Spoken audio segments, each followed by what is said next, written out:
sniper hidden in a parking garage started shooting police officers during a peaceful protest rally. The images were broadcast around the world, and we all watched in real time. It was Chief Brown who decided to use a robot to detonate C4 and to neutralize the suspect. That was the first in history in American policing.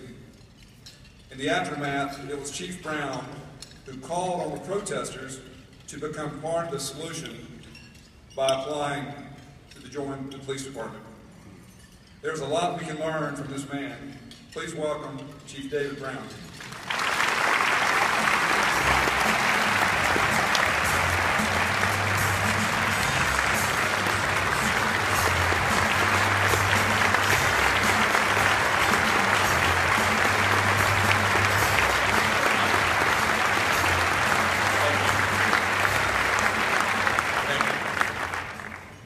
I've been a police officer all my adult life. Started out in 1983 as a Dallas cop with an afro, and this is what it's come to. One thing about police officers, and officers here in the audience will agree, we're trained to be hyper-vigilant, almost to the extent we're paranoid about everything. We're trained to be observers, to understand our surroundings, to know what's transpiring, to connect dots from previous interactions with people so that we can resolve crime. So I was born just an old soul, my mom used to say. I've been observing people and understanding, making things fit. So I'm going to share with you a story, because I just believe nothing happens by accident. The invitation to be here to speak to you all in Charlotte. I've never been to Charlotte. I don't know anyone from Charlotte. So why am I here?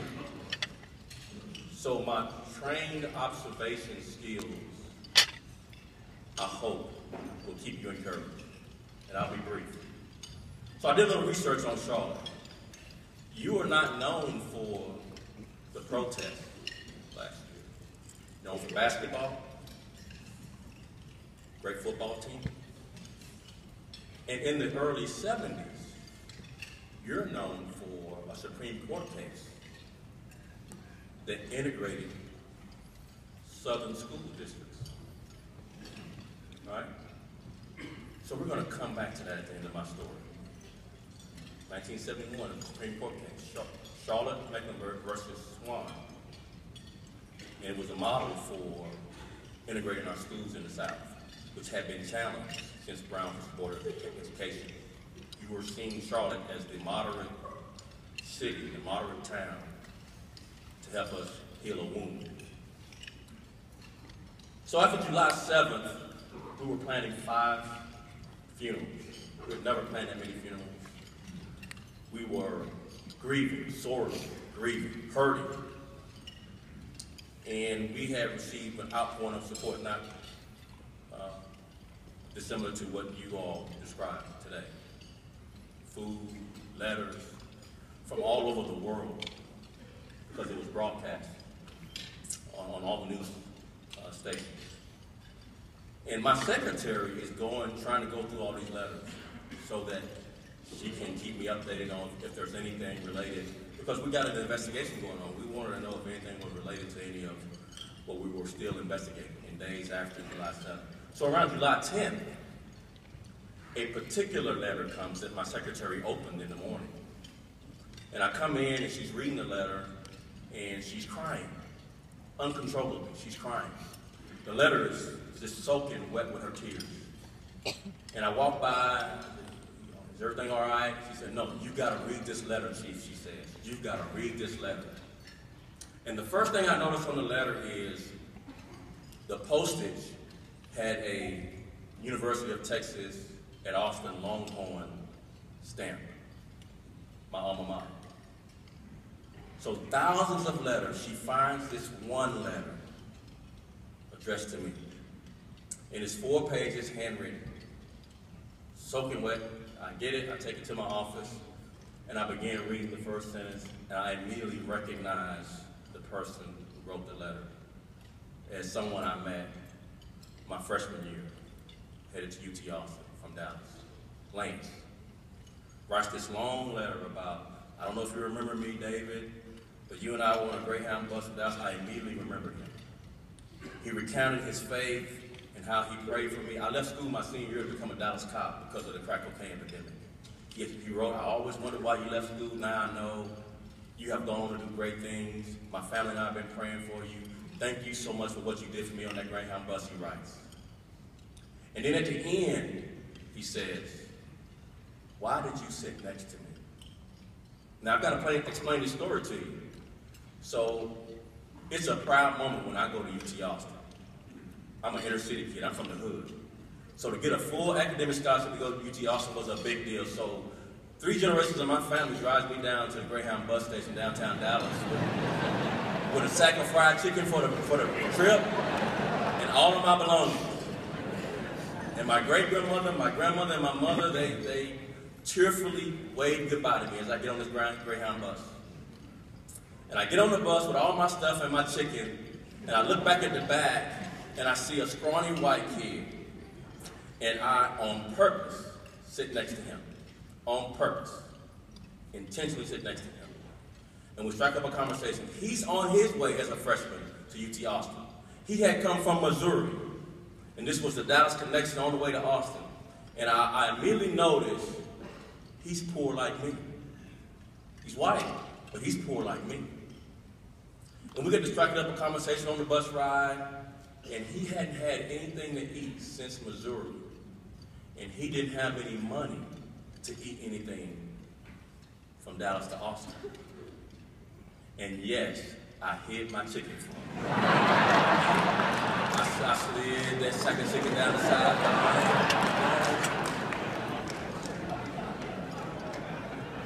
And I was raised in the church. So eventually I was convicted to share my chicken with him. Because it was my great-grandmother's chicken, and it was some of the best chicken you could ever eat, despite the stereotypes. I loved it. So we shared chicken, shared our conversation, became friends on that bus ride. It's the last time I saw Lance. He was an engineering major. He's on the other side of the campus on a 50,000 student university, and I'm a business major. I never see Lance again till he writes this letter. And I hear from him. He remembered it, and I immediately remembered it. Because I did it on purpose, not realizing what he writes in that letter is, I didn't grow up around blacks, David. I had one worldview based on what people told me about blacks. And by you sharing your meal with me and the conversation, changed my view of race. Here's why I did it. 6 years earlier, in 1971, the same year as the Charlotte-Mecklenburg case, the integrated schools, I was the first group of kids bused from an all-black school to an all-white school. I was. I hated it. I was uprooted from my community, from my friends. No one spoke to me for 3 months. I'm 11 years old, and man, I just hated going to school. And one day, I'm leaving the building to get on the school bus to take me home, and a classmate invited me home to dinner. His name is Mike Schillenberg, young white kid, blonde hair. Everybody loved Mike. He invited me. He lived near the school, so we walked over after he encouraged me, hey, come on for school. So I come in to his home, and his mother's in the kitchen, comes out and sees me, a black kid in her living room.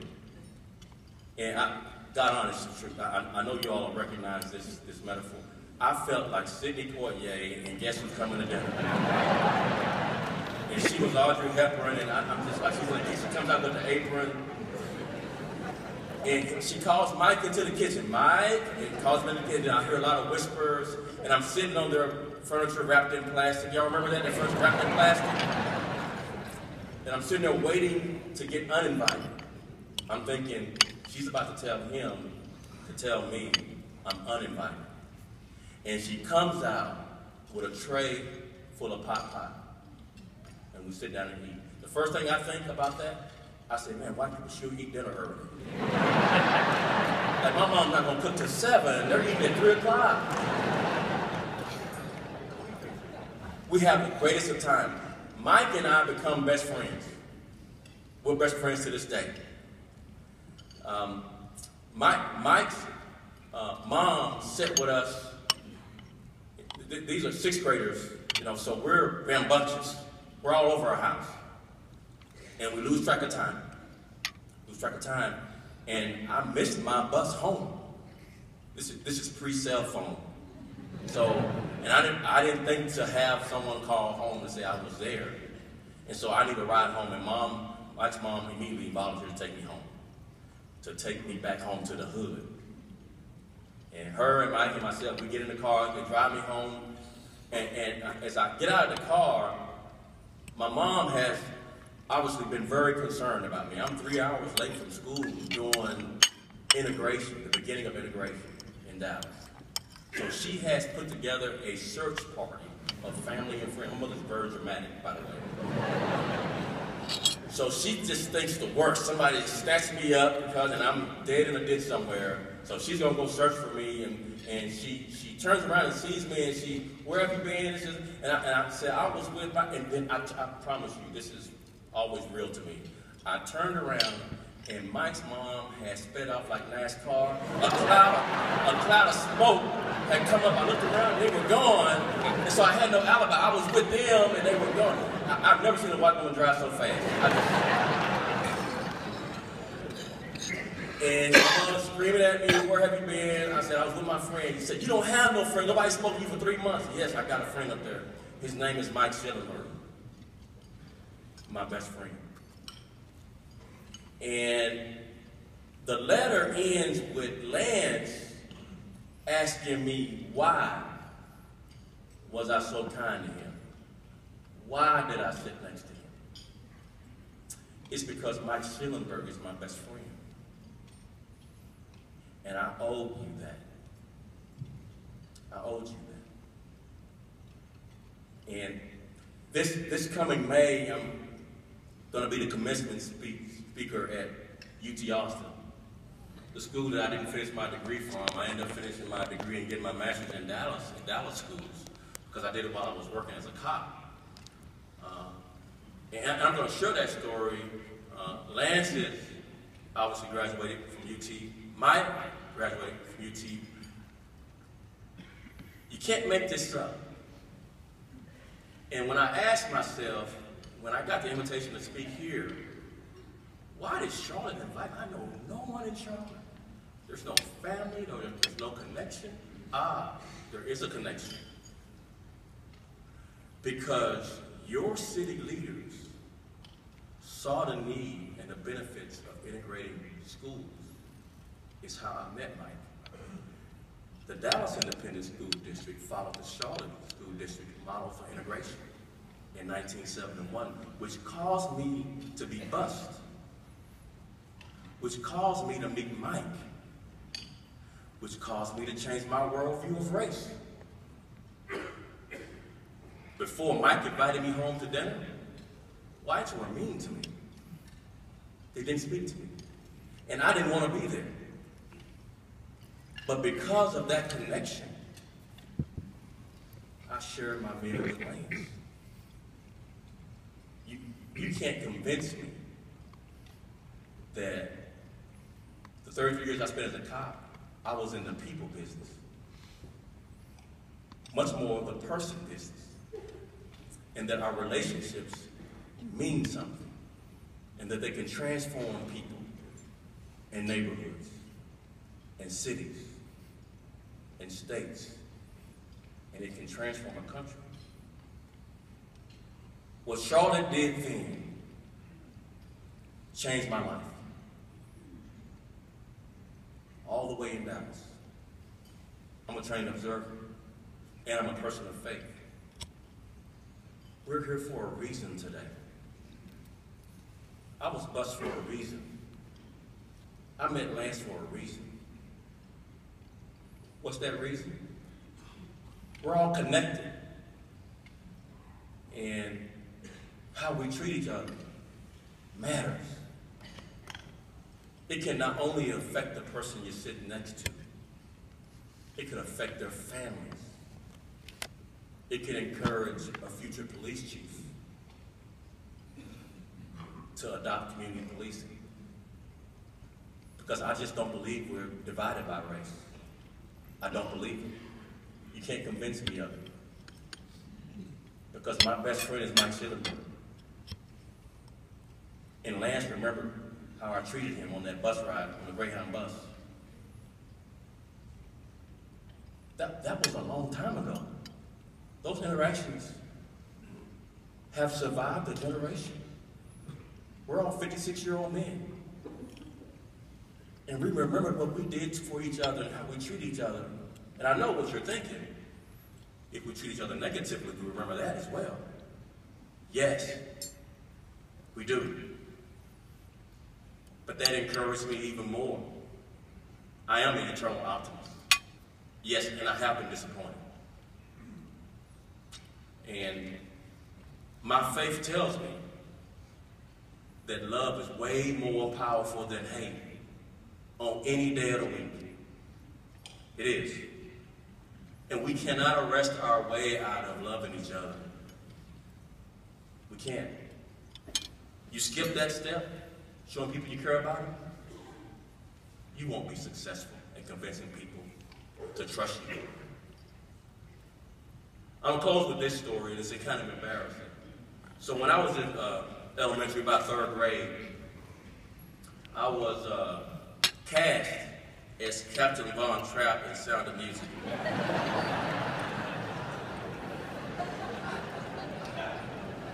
Yeah, I lost all my street credibility just now. It just went out the window just now. All my means, tough guy. I love Sound of Music. I love Sound of Music. And I love playing that role with Captain Von Trapp. My favorite song, if y'all don't remember Sound of Music, it's Supercalifragilisticexpialidocious, Climb Every Mountain. But Edelweiss was my favorite song to sing in Sound of Music. Here's why. And I'm on my way to my seat. That story was the last song written by Rodgers and Hammerstein, who wrote the sound to that play, which ended up being a movie. It was Richard Rodgers, the Rodgers of Rodgers and Hammerstein's last song he wrote before he passed away. He was dying of cancer when he wrote that song. And he passed away before the play was on Broadway. The opening of the play was on Broadway. He passed away, so he never knew that scores of people loved that last song he wrote for Sound of Music. And he wrote it about a fictitious flower, the Edelweiss flower. It's fictitious. He made it up. But if you know anything about that song, make sure you Google it later. You can, or YouTube will play it like over and over and over again.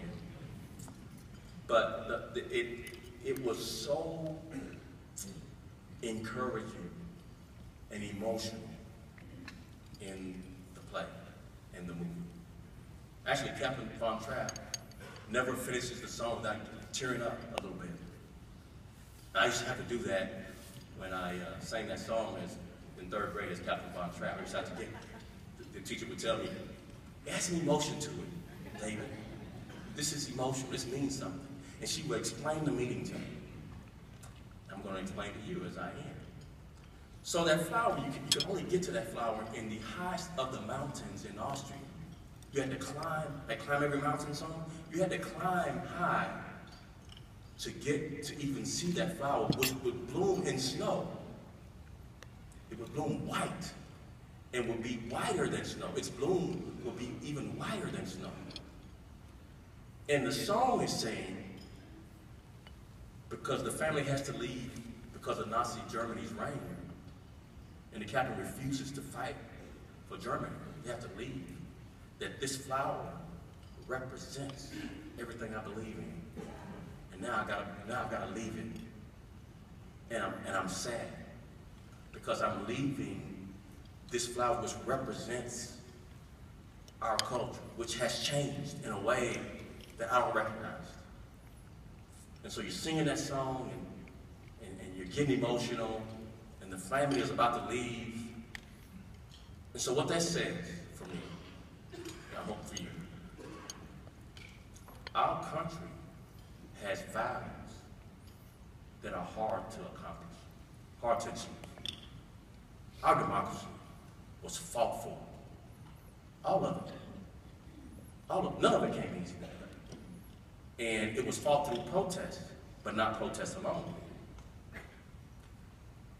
If all we did was the Boston Tea Party and not write a constitution and a Declaration of Independence, we'd all be speaking the King's English.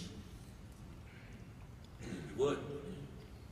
We had to work, and we had to work together to keep our values. And that's worth fighting for. Through race, through our differences in politics, through our different cultures. This flower represents those values that you have to work for, that are given to you. On all sides, if you think about policing, all sides have to work for those values, not just the police. Citizens have to work as hard. So I close with, number one, serve someone, if not just one. Serve someone. Share with someone. And if you want to get good at this, with someone that doesn't look like you, that doesn't believe like you, that's different than you are in every way. Share it. And watch it bloom and grow as white as snow. Our democracy, our values, who we are as a country. You can't tell me any different. I know Mike Schellenberg. I know Lance Dunbar. Real people. Real friends. Charlotte-Mecklenburg. I'm here to say thank you for, in 1971, your decision to stand up to bigotry and integrate our schools in this country, create the model for the South. Thank you for that courage. That's why I'm here. I'm a trained observer. I know I'm not here by mistake. I'm a trained observer. What you did then and what you do now is appreciated. Thank you for having me. God bless you.